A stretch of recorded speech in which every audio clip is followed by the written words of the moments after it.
Hey y'all, welcome to Art of the Budget. My name's Nicole. My pronouns are she and her, and I live in the Pacific Northwest, which is the traditional territory of the Coast Salish peoples.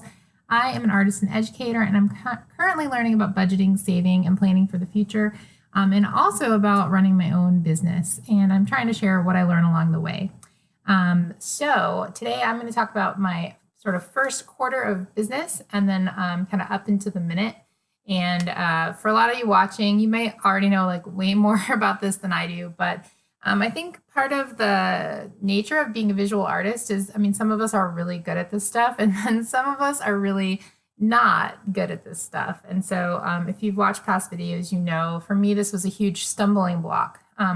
But in case you're new, at the beginning of the year, I became an actual entity, a sole proprietorship, but a true entity in my state as a business. And I make most of my money through speaking engagements or workshops. So it's money that is paid to me through 1099. And so I just easily do it as part of my taxes as a sole proprietorship every year. But this year I decided to get my own business checking account, not incorporate. I don't know why I said that. But become a true entity, even though it's a sole proprietorship, get a business checking account, and sort of try to do this as a way to push the commercial side of my business, the sales side of my business. So let me share with you how that's been going. Now, this spreadsheet, this is actually what I used for my personal budget, especially that first year when I was not actually budgeting, but just recording every cent I spent all year. So I'll put this down in the description box below. It's actually a really, I just sort of found it and was lucky because it's a pretty great spreadsheet.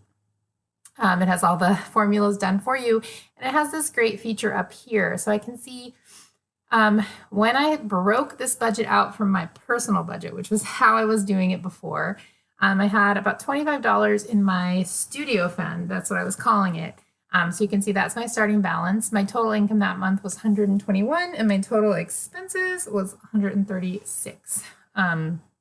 So I was in the negative net, but had a imbalance of $10. Okay, so let's see, going February and then March. In March, you guys know I traveled for this conference. I considered the hotel expenditure a business expense because my flight was free and the actual conference fee was free because I was speaking at it. So in the end of March, I was in the hole, $407. Now, if we go here and look at, I'm just going to scooch this over. Okay.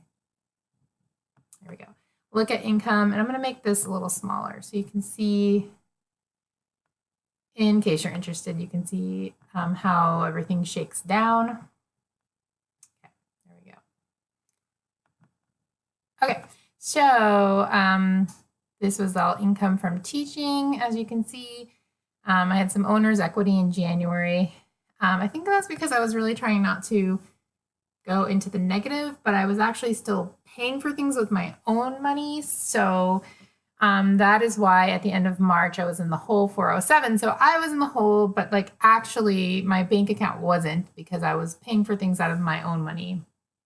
And that wasn't a great way to do it or anything, but like, that's just what was happening. So I didn't make any sales though. So I emailed my accountant and I said, hey, like, how do I do this for tax?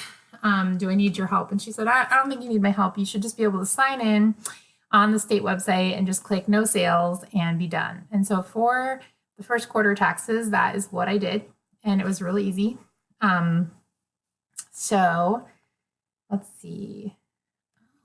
Just realized I created a accountant sinking fund in my personal budget.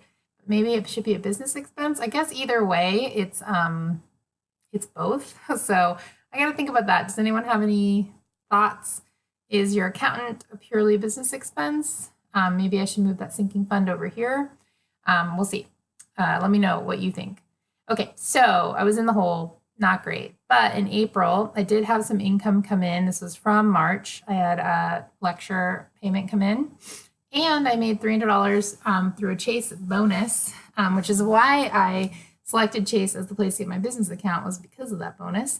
So I was out of the hole, which is awesome. In May, I had also from March, another income come in, a lecture income. And I was reimbursed for the studio tour that I did on Saturday. It was an open studio tour where artists invite the public into their studios. And I had another artist showing with me, and so she split the cost with me. I actually paid that cost back here in February, $40, so she gave me $20.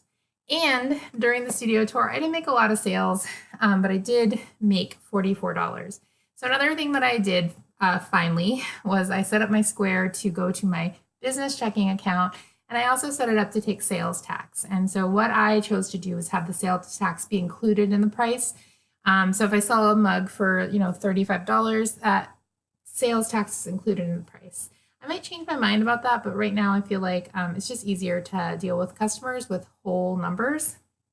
So I'm just going to scooch down here and show you all in expenses. For May, basically, oh, wait. That is not June. That is there. Okay, so in May, my expenses were $2 for my Google Drive, $15 for this lecture series, a ceramics lecture series that I'm trying to finish, and therefore paying this little fee to keep access to it. $19 was for food for the studio tour, which I had a very special moment where I went to the grocery store.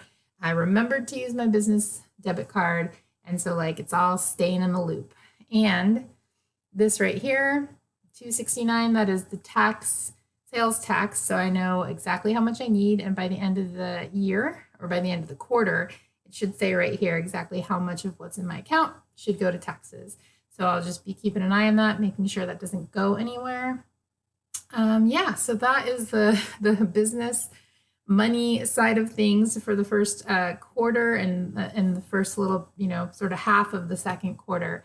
Don't know how useful that is to all of you, but it's been kind of fun and interesting to figure it out. If you have a lot of business know-how and you have any suggestions, feel free to share them down below. I always appreciate it.